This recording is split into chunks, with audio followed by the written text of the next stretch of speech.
Fuera de Tiempo, un programa de análisis político y entrevistas. Una mirada propia. Fuera de Tiempo. Con Diego Genú. Hasta la medianoche, en Radio Con Voz 899. Hace un año que Javier Milei le ganó a Sergio Massa, se convirtió en el presidente de la Argentina.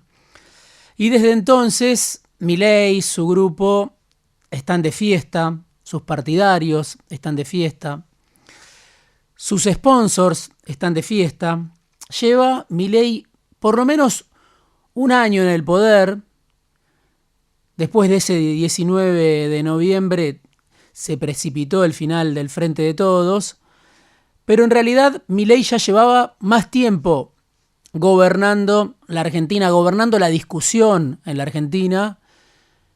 La gobernó durante gran parte de 2023, fue el actor central, la gran novedad, con 2 o 3 ideas que sabemos le dieron resultado: señalar a la casta como culpable de los males de la Argentina, de la decadencia de la Argentina, prometer la dolarización, alguna forma de estabilidad en un contexto en el que al Frente de Todos se le había descontrolado por completo la inflación.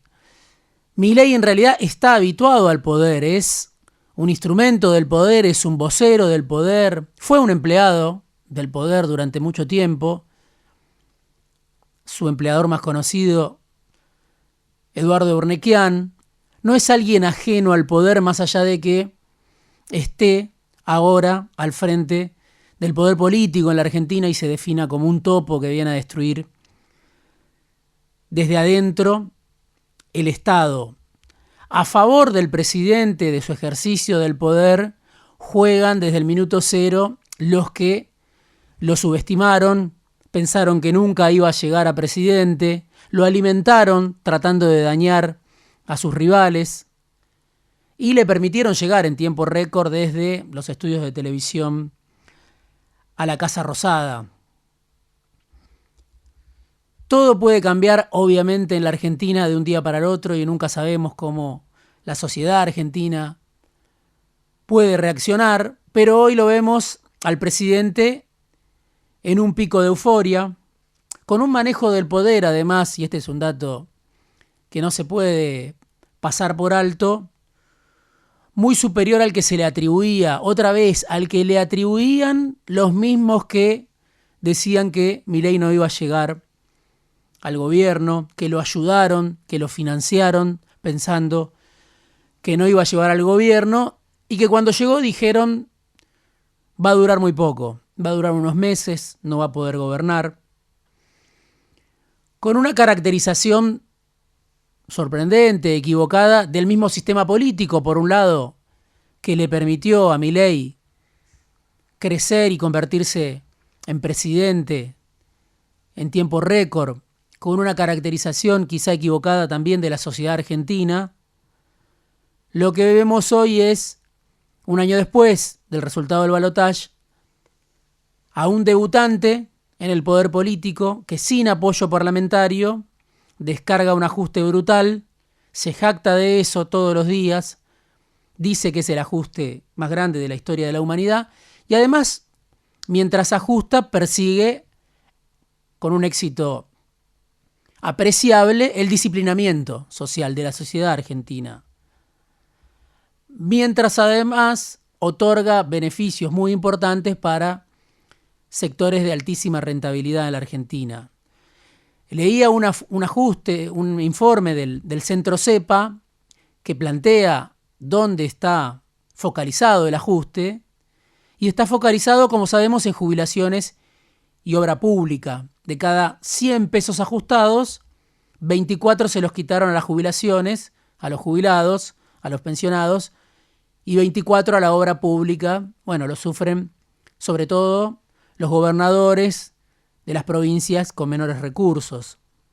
Datos de estas horas también, el derrumbe del consumo de carne, que está en los niveles más bajos de los últimos 28 años. Hay una serie de motivos, algunos tienen que ver con hábitos de consumo, otros tienen que ver con la crisis, con la plata que no alcanza en sectores de menores ingresos, porque además coincide con la caída del consumo de leche, porque además coincide con la caída del consumo de yerba en un sector que está viviendo una crisis, el sector yerbatero, tremenda, con el aumento de importaciones, con la desregulación, con el desguace del Instituto Nacional de la Yerba.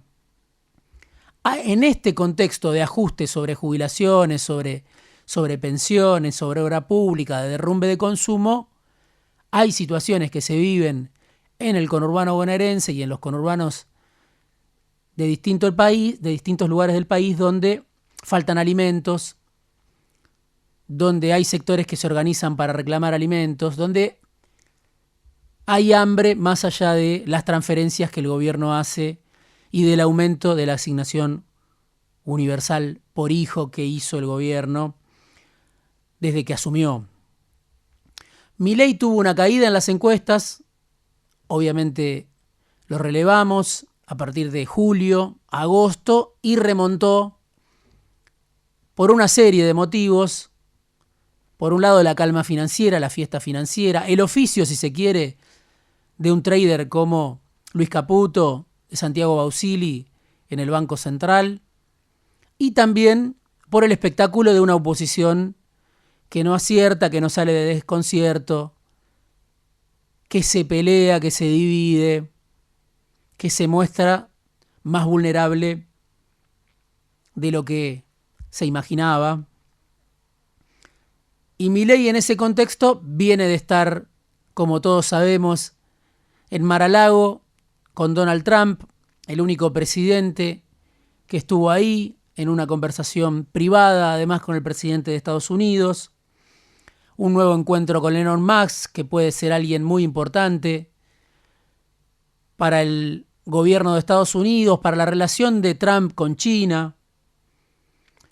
Y viene además Milei en las últimas horas de reunirse con Xi Jinping, el premier chino.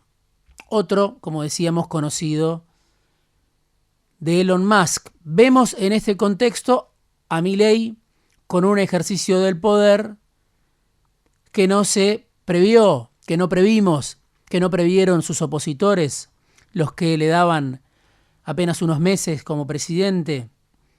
Lo vemos con Trump en Mar-a-Lago, lo vemos en Río de Janeiro en la cumbre del G20 con Xi Jinping, en un giro donde Milei se traga sus propios insultos y se da cuenta de que le conviene tener una buena relación con China y se da cuenta de que le conviene comerciar con los países que él consideraba comunistas. Lo vemos al presidente desdecirse de lo que había afirmado en campaña y lo vemos en muchos aspectos, desdecirse, dar marcha atrás, borrar con el codo lo que escribió con la mano, la relación con China, por supuesto, el control de cambios, la negativa de devaluar después de una devaluación brutal en el inicio de gobierno. Milei sostiene el control de cambios más de lo que se preveía y se niega a devaluar. En este contexto el campo está liquidando para el tercer trimestre del año en una magnitud récord. El presidente le gana la pulseada a un actor que puede ser un aliado natural, el agronegocio. Le gana esa pulseada a Milei y los obliga a liquidar con un dólar atrasado.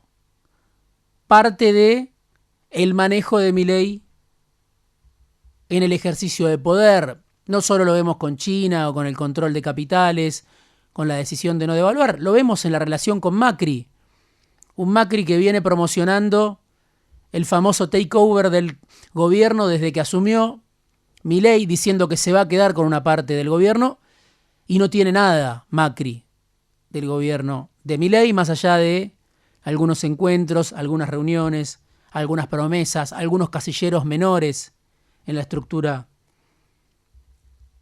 del gabinete, en la estructura del poder nacional. Hoy también conocimos un acuerdo importante que firmó la Argentina, un acuerdo demorado, que el propio Milei había demorado, pero lo vimos a Luis Caputo firmando con el ministro Silveira de Brasil un acuerdo, un memorándum, para exportar el gas de Vaca Muerta a Brasil a través del gasoducto que viene de Bolivia. Esto, por supuesto, lo festejan en Brasil, pero además es una buena noticia para el gobierno de Milei. Tiene que ver con algunas obras de infraestructura que se habían iniciado antes de que llegara Milei, con el potencial de Vaca Muerta. Y se propone Argentina, la Argentina de Milei, exportar 30 millones de metros cúbicos por día de gas natural en 5 años.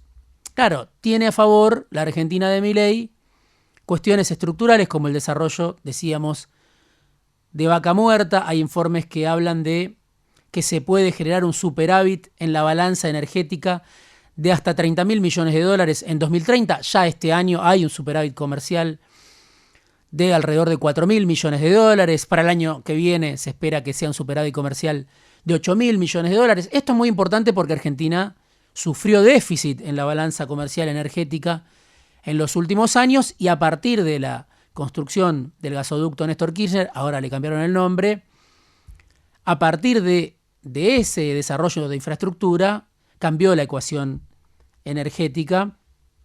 El Frente de Todos demoró tanto como para que lo disfrutara al gasoducto Perito Moreno el gobierno de Milei.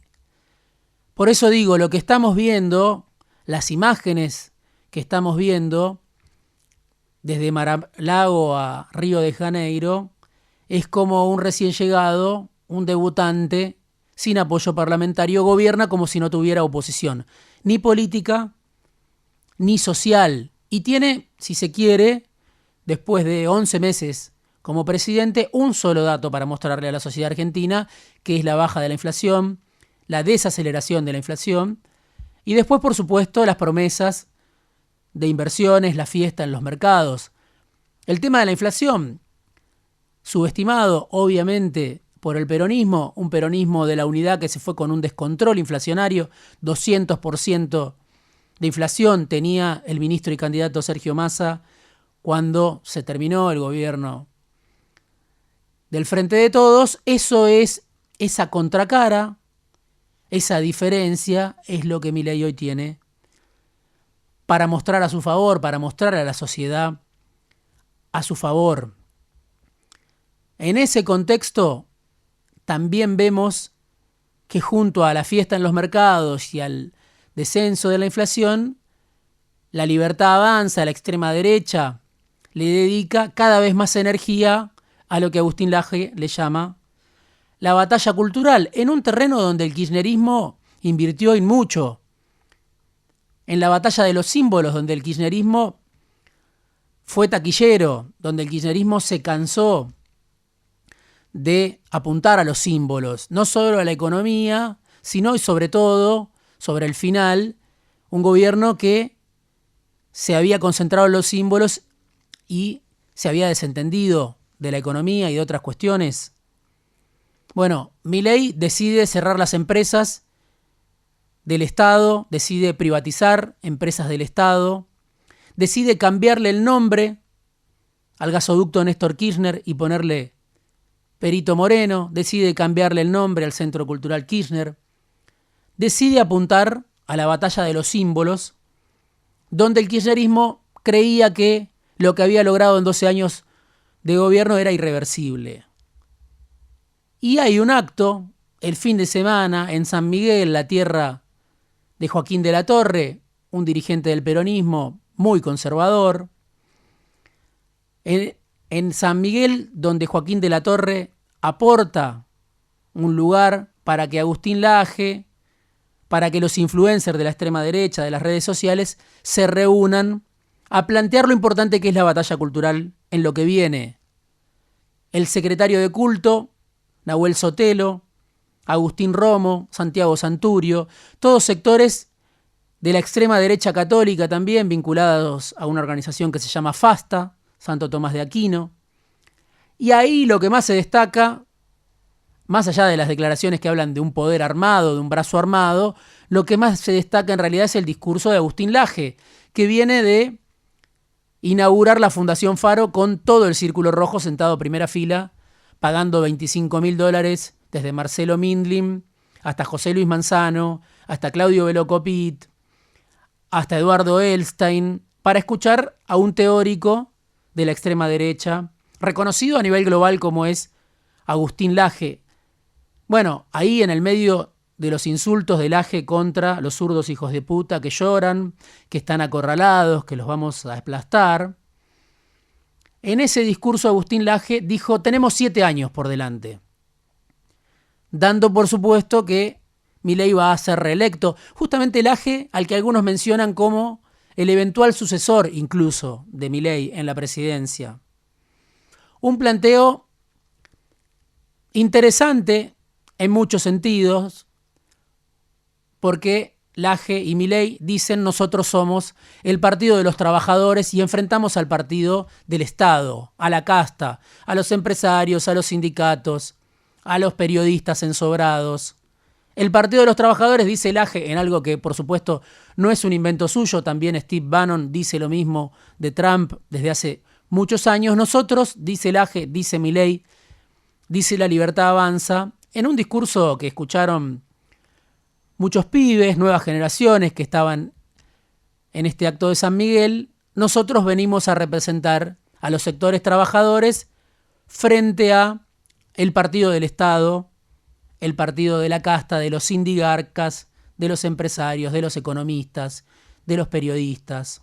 El pueblo somos nosotros, tenemos que ir a una guerra cultural y política. Impacta escuchar esos discursos, pero hay un planteo de fondo que, por supuesto, tiene un éxito indudable si uno mira quién gobierna hoy la Argentina. Laje lo dijo en el discurso de la Fundación Faro, lo repitió el fin de semana en San Miguel. Éramos objeto de consumo irónico, hoy los que se reían de nosotros están llorando. Ahora nos reímos nosotros. Nuestros enemigos están convalecientes, los vamos a aplastar. En ese marco, en ese planteo, en este contexto de un presidente que gobierna como si no tuviera oposición, Laje habla de un gramscismo de derecha. Se inspira en Antonio Gramsci, plantea la importancia de la cultura y de la batalla cultural y dice: junto con la economía hay que pelear por lograr una nueva hegemonía, por lograr que nuestras ideas se conviertan en un sentido común, porque la economía puede andar bien, según Laje, como andaba en Chile, pero el país puede volar por los aires. Entonces hay que concentrarse en la batalla cultural en paralelo.